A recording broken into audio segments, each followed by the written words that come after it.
everybody, my name is Tanya and welcome to the March Mystery Madness tag.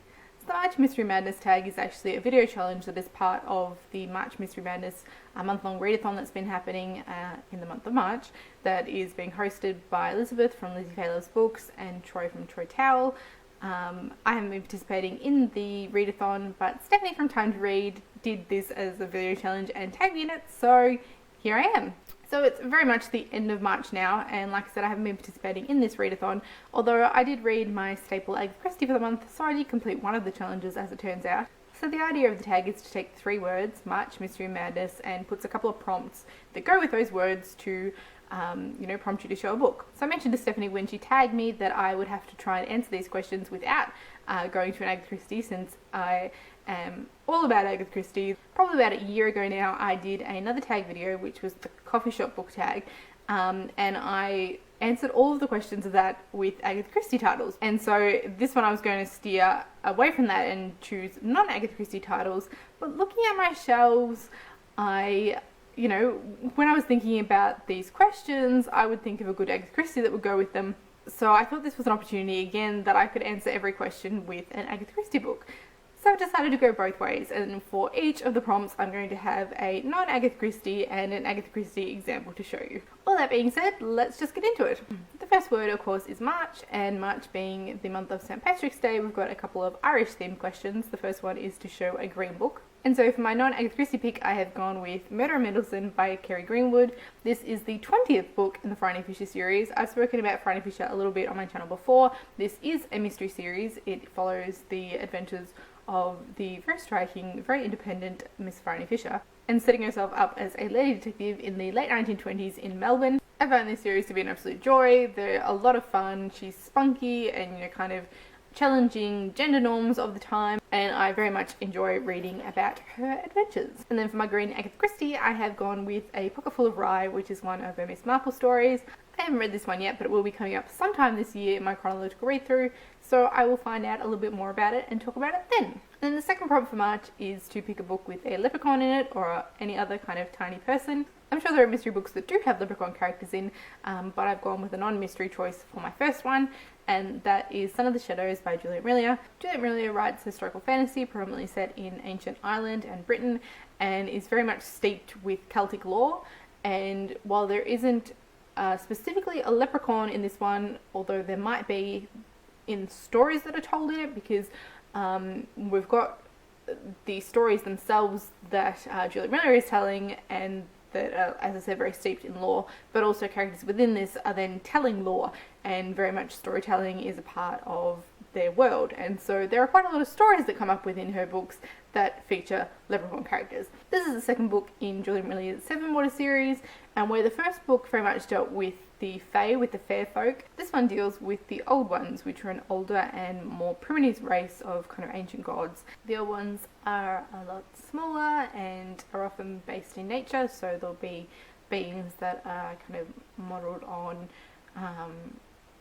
rocks or trees or water, and so I picked them as my choice of a tiny person. But as I said, leprechauns do show up in Juliet Marillier's work, both as part of the storyline or as in stories that are being told within her stories. So I would definitely recommend picking some of her works up. That I've not yet come across a leprechaun in an Agatha Christie book, which is probably not surprising, but I've gone with the kind of fantasy come paranormal theme, and there is one Agatha Christie that I've read that has slight paranormal themes, and that's The Hand of Death. Now I have it here in this Miss Marple mystery bind-up of all her short stories, but I'll pop a picture up here of the actual cover.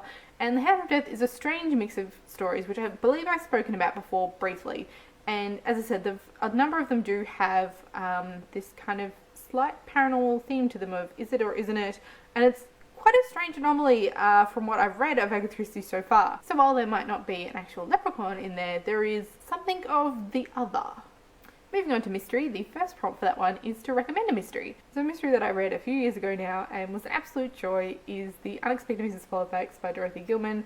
This is just delightful. The Unexpected Mrs. Pollifex is the first in the Mrs. Pollifex series and follows kind of middle-aged, widowed Mrs. Pollifex, who has, grown, married kids, and finding that life isn't very exciting, and so she decides she wants to become a CIA agent. And so it follows her exploits from there, trying to get into the CIA and getting embroiled in a, big mess. I actually listened to the audio version of this one, which was narrated by Barbara Rosenblatt, and that was superb. I think she did a fantastic job. It just made me laugh out loud. I haven't gone on and listened to any of the others or read any of the others in this series, but I would definitely like to, so I'm glad of this tag for reminding me of this book. If you're wanting just a fun mystery, I think this is fantastic, and I would highly recommend it. And then something that I have mentioned in most of my videos for the last couple of months, so why not throw it in again, is The Red House Mystery by A.A. Milne, which is just fantastic. I would definitely recommend. It's definitely not very well known, but just read this. I think you should read this. And then for my recommended Agatha Christie, I've tried to pick something that I haven't talked about so much. There are definitely lots of Agatha Christies I would recommend. One that I don't think I've spoken about much on my channel, and is another of my favourites, is 450 from Paddington. Now this is another of her Miss Marple stories, and one of my favourite Miss Marples. This one follows what happens when an elderly woman sees, as her train is passing another train, she sees a glimpse of a man strangling a woman, and it's kind of there for an instant and then it's gone, and nobody believes her, and there's no body found, but this woman takes it to her friend Miss Marple to investigate, and it goes from there. It's been quite a long time since I've read this one, but I believe I will also be getting to this one this year, if not early next year. And I'm very much looking forward to revisiting this one, because a lot of the detail has gone. For all that I remember it being one of my favourites, I can't actually remember who done it at the moment, or who most of the characters turn out to be, so there's that. And then the second prompt for mystery is to choose a mystery from your TBR. For non-Agatha Christie mysteries sitting on my shelves that I'd like to get to, I have Crocodile on the Sandbank by Elizabeth Peters. This is the first book in the Amelia Peabody murder mystery series, and this looks fantastic. It's been sitting on my shelves for years, and I definitely need to get to it. There seems to be a theme on a lot of the things I'm picking out here about, independent women, and this is no exception. This one follows the character of Amelia Peabody. I believe it's set in the 1800s and follows her first trip to Egypt, and obviously some kind of mystery that takes place there. I don't really know all that much about it beyond that. I could read the blurb, but kind of want to dive into these things not knowing all that much. But it's another case of a kick-butt independent heroine, and what's not to love about that? And then for my Agatha Christie on my TBR, I've picked out the next book I'll be reading, my Agatha Christie for April, and that is Mrs. McGinty's Dead, and this is one of her Poirot stories.